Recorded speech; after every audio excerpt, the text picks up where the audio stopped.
Welcome to part 2 of why some people never get sick. Why do some people get sick so often? Medical science knows that when the ecology of the human intestinal tract becomes disrupted, beneficial microorganisms can no longer flourish in numbers necessary for proper balance. What's more, harmful bacteria and fungi begin to take over, further changing the ecology of the gastrointestinal tract.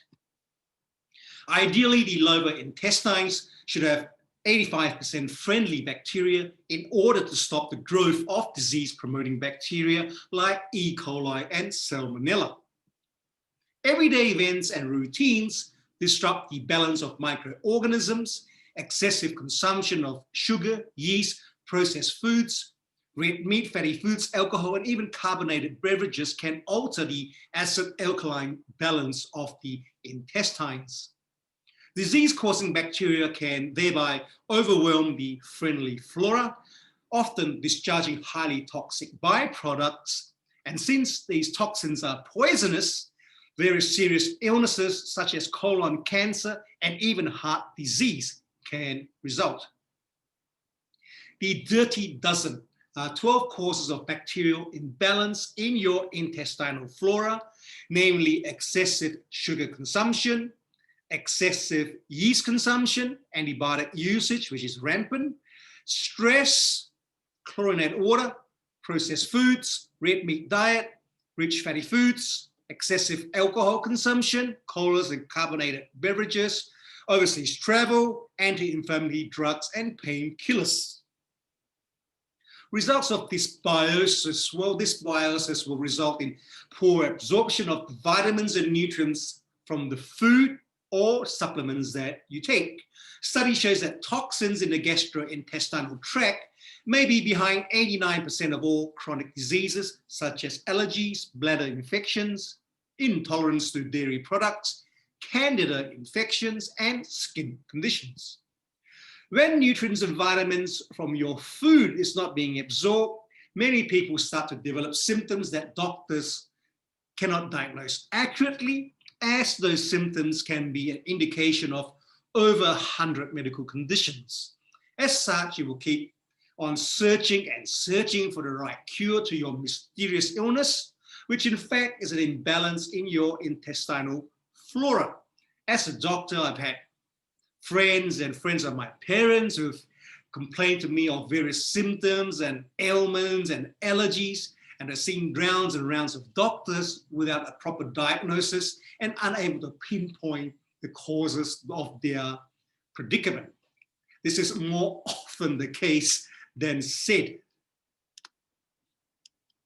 Furthermore, as a result of imbalance of dysbiosis, yeast and fungi can, in the intestinal tract, cause digestive complaints such as bloating, gas after meals, diarrhea, nausea, and vomiting, and also intestinal pain. However, when yeast multiply unchecked, they may branch out by sending hyphae or tentacles through the walls of the intestines and reproduce, leading to leaky gut syndrome.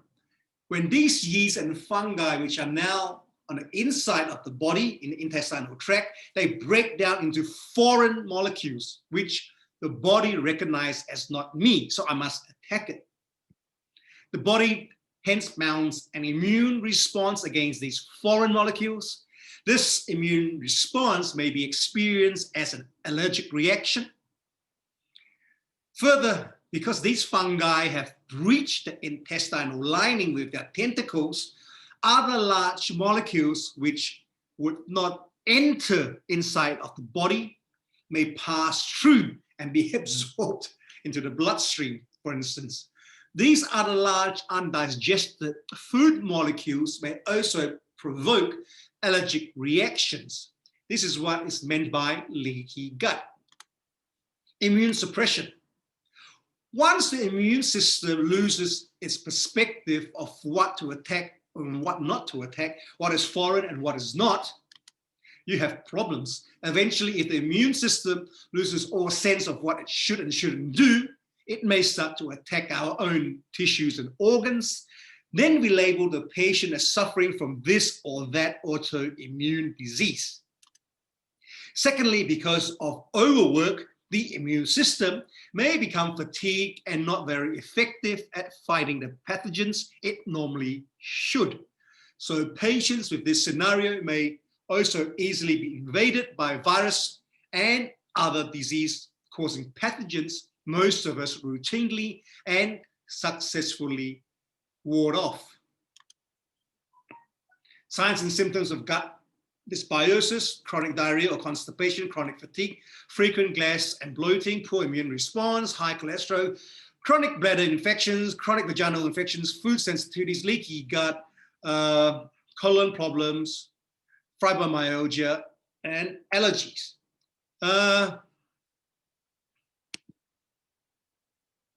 But to the doctor, if you present to your rheumatologist, they will say you've got an autoimmune disease.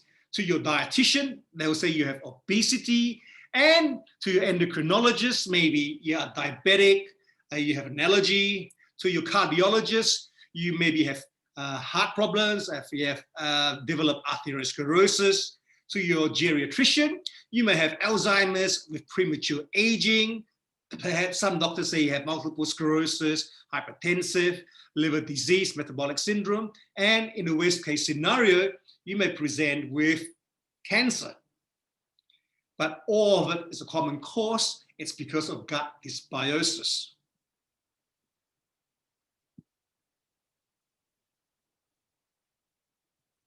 Stress and the microflora. Stress affects the parts of the body related to the nervous system, especially the gastrointestinal tract. And whatever the cause, emotional stress causes an increase in adrenaline, which triggers a release of stored sugar from your liver. In response to this adrenaline rush, blood is diverted from your intestines to your muscles, which causes a dramatic slowdown of your digestive processes. Chronic stress compromises the health of your friendly bacteria. If this pattern continues over a long period of time, the most obvious effects occurs in the large intestines. In sufficient numbers, however, friendly lactobacteria can indirectly help in alleviating stress.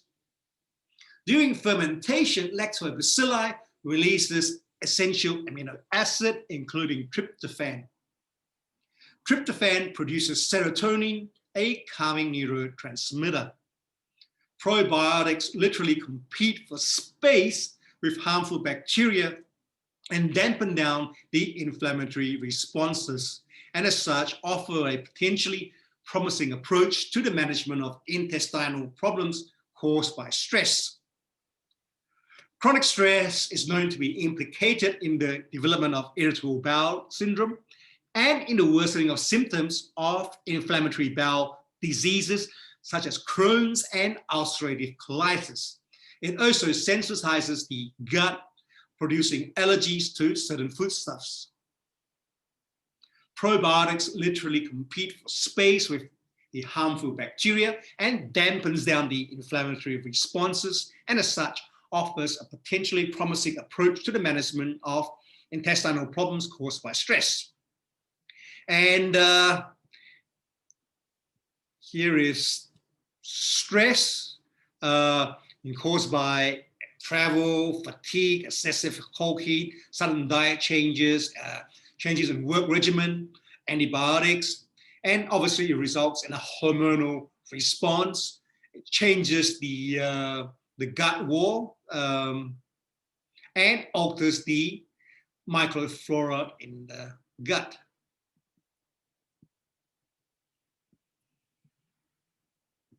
In the next video, I will be talking about recolonization of the colon.